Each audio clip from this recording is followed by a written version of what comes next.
आप सबका इस्तकबाल है इंट्रेक्स न्यूज़ पर। एक नौजवान पर हुआ हमला किते सालिहीन दरगाह शरीफ नामपल्ली हैदराबाद में।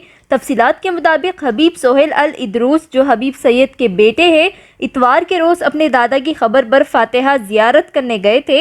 इसी बीच वहां पर मौजूद हबीब मोहम्मद जो हबीब मुश्तबा के बेटे साकिन फतेह दरवाज़ा ने उन्हें दरगाह पर आने से मना करते हुए हमला कर दिया। आगे की तफसीलात हबीब सोहेल अल इदरूस की ज़ुबानी सुनिए। ताज़ा तरीन खबरों के लिए इंट्रेक्स न्यूज़ को सब्सक्राइब करें यूट्यूब पर और जुड़े रहें इंट्रेक्स न्यूज़ के साथ। अस्सलामु अलैकुम वरहमतुल्लाहि वबरकातुहू। मेरा नाम हबीब सोहेल अल इदरूस है। मैं इतवार के रोज़ बाद नमाज ज़ोहर अपने दादा की दरगाह ज़ियारत के लिए गया था, खित्ते सालिहीन नामपल्ली। दौरान ज़ियारत पीछे से हबीब मोहम्मद नामी एक शख्स जो है, जो साकिन फतेह दरवाज़ा के साकिन है, वो पीछे से दरगाह में आने के अब उनके साथ में 3 से 4 अफराद थे, जिनके नाम भी मैं पुलिस को लिखा चुका हूँ। उन्होंने मुझसे गैर ज़रूरी तौर पर बहस शुरू की और बस मैंने उनको मुख्तसर से जवाब के साथ में जब उनकी बहस को काटना चाहा, तो उसके बाद में उन्होंने मुझ पर हमला किया और जानलेवा हमला कर रहे थे और बार बार ये बोल रहे थे कि अब तुमको कौन बचाएगा, क्योंकि उस वक्त दरगाह में कोई था भी नहीं।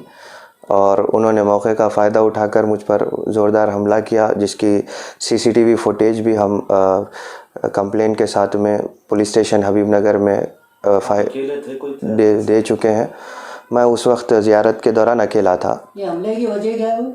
हमले की वजह वो ये है कि वो मुझे अपनी दादा की दरगाह और अपने ही दादा के घर में आने से रोकने की जो है ना कोशिश कर रहे थे, और वो चाह रहे हैं कि मैं जो है ना आना बंद कर दूं, जबकि उनके और मेरे दादा एक ही हैं और वो हमारे करने वाले आपके रिश्तेदार भी हैं।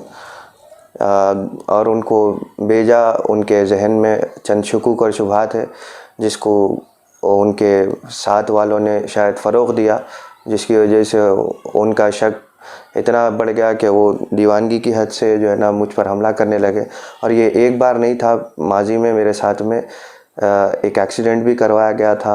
उससे पहले जा बजा मुझे दूसरे मुकामात पर रोककर मुझे धमकियां भी दी जा रही थी। उससे पहले आप कंप्लेंट नहीं दी? तो मैं उनकी उस चीज़ों को, उनका बेजा गुस्सा और बेवकूफ़ी समझकर मैं खामोश होता गया। तो जब कंप्लेंट नहीं दिया था मैं, लेकिन अब इस बार जब उन्होंने इस अंदाज से जो हमला किया, तो मैं उसका रिस्पॉन्स देना चाहता हूँ कि ये एक बार था तो खामोश हो गए, लेकिन ये बार बार हो रहा है।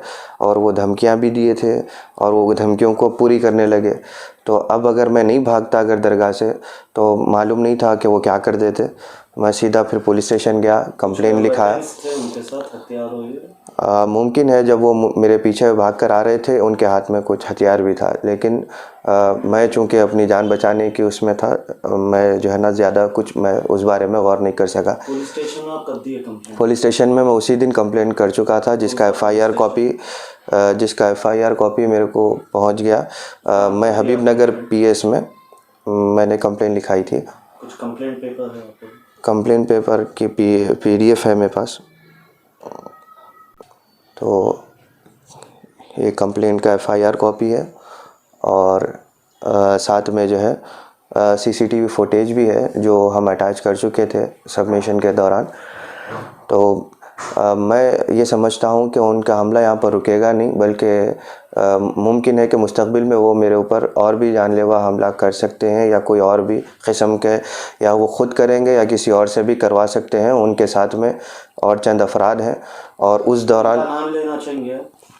जी, उनका नाम हबीब मोहम्मद है, मैं बता चुका था। उनके साथ वाले और कौन थे? उनके साथ में एक उनका मददगार जो हमेशा उनके पास काम करता है, हुसैन शरीफ नाम का, एक सलीम नाम का, और एक शख्स था नकाबपोश। बाद में मैं मालूमात किया तो मालूम हुआ कि वो सूडान से कोई आया हुआ एक आमिल है।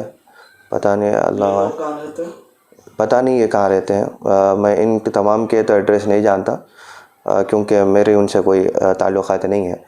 अलबत्ता जो है कंप्लेंट लेके आप ये लोग अक्सर हबीब मोहम्मद के साथ, पुलिस ने फ़ौरन उस पर एक्शन करते हुए उनको कॉल करी थी, वो आते बोल के बताए थे पुलिस को, लेकिन पुलिस के सामने अपीयर नहीं हुए। और मैं ख़ुद पुलिस स्टेशन में काफ़ी देर तक बैठा हुआ था क्योंकि वो सब कार्रवाई चल रही थी, और उस जब तक भी वो अपीयर नहीं हुए और जो है ना पुलिस एक्शन लेते हुए उनके घर पे जवानों को भेजी थी, और मालूम ये हुआ कि वो लॉक डाल के भागे हुए थे। उसके बाद से पुलिस कल भी गई थी उनके पास में, उनके घर पे कल भी लॉक था, फरार है लोग। तो वो फ़रार हैं।